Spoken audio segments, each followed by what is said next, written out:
আমি যেরকম বলছিলাম প্রিভিয়াস ভিডিওতে, যে আমি যখন ট্রেনিং এ দেখলাম যে আলভারো ক্যারাজের কাছে বারবার বল লুজ করতেছে, আজকে সেম জিনিসটা হয়েছে। আজকে ভিএসআর একটা ক্লিয়ার ফাউল ছিল, যেটা অবভিয়াসলি একটা পেনাল্টি ছিল, and if it was a Barcelona player, this would have been surely a penalty. আপনি যখন মাদ্রিদের প্লেয়ার আর আপনি যখন স্পেশালি ভিনিসিয়াস জুনিয়র, তখন সবকিছু একটু বেশি ওভার এক্সপোজার পায়। সেটা এরকম ভাবে একটা টাফ ফাউলেও সেটা আপনি গোল পাবেন না। এটা আসলে বর্তমানে লা লিগা হয়ে দাঁড়িয়েছে। This is not football, this is লা লিগা।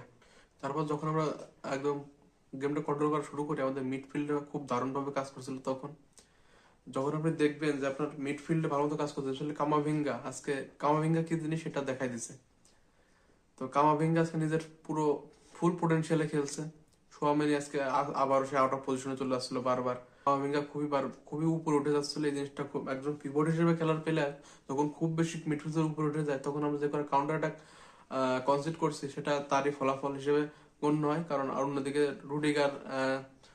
রুডিগার বলেন, অ্যাসেন্সিও বলেন, ভালভার্দে বলেন, সবাই আছে কিছু কিছু দারুণ দারুণ গোল লাইন ক্লিয়ারেন্স দিচ্ছে, ব্লক করছে। তো এই জিনিসগুলো একটা ম্যাচের ভিতর হইতেই থাকে। তবে আজকে আমাদের সবচেয়ে বড় প্লাস পয়েন্ট হলো আমাদের অ্যাটাকাররা, specially Gonzalo Garcia. Way too good, way too good. আপনি যদি প্রথম গোলটাই দেখেন, যে ওইখানে ওইরকম ভাবে পজিশনিংটা করা একটা মানে প্রপার নাম্বার 9 ছাড়া পসিবল। আপনার তো মনে হতে পারে যে ওকে আনমার্ক করা ছিল, আর ওকে আনমার্ক করা ছিল না। ওকে যে প্লেয়ারটা মার্ক করছিল, সে ও ওইখান থেকে সরে দাঁড়াইছে। ওর যে প্রপার পজিশনিং সেন্সটা, সেটা কাজে লাগে ও একটু পিছনে সরে যায়, ওই বলটাকে হেডার করছে। এটা কোনো প্রপার নাম্বার 9 ছাড়া বা স্ট্রাইকার ইনস্টিংস ছাড়া এগুলো করা সম্ভব না। আর সাথে রদ্রিগো ছিল একদম দারুণ ফর্মে। লাস্ট 4 বছর 2টা গোল 3টে অ্যাসিস্ট, তো বুঝতে পারছেন রদ্রিগো ইজ ব্যাক। সাথে আরো এই ম্যাচের পরে আরো একটা অ্যাসিস্ট করছে, তো সেটা একদম দুর্দান্ত ছিল।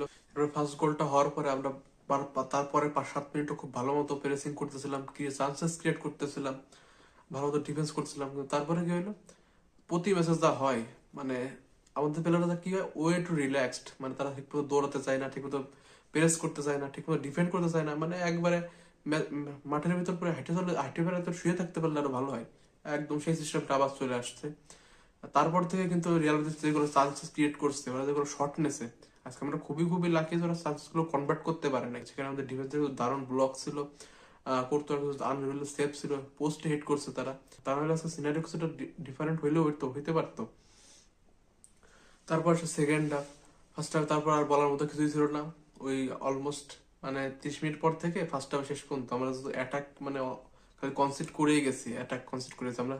So আবার একদম সে গোটায় আসছিলাম, একদম ডি বক্সের ভিতরে আমরা বলে আছি আমরা অপোনেন্টকে আমাদের হাফে খেলতে দিচ্ছি।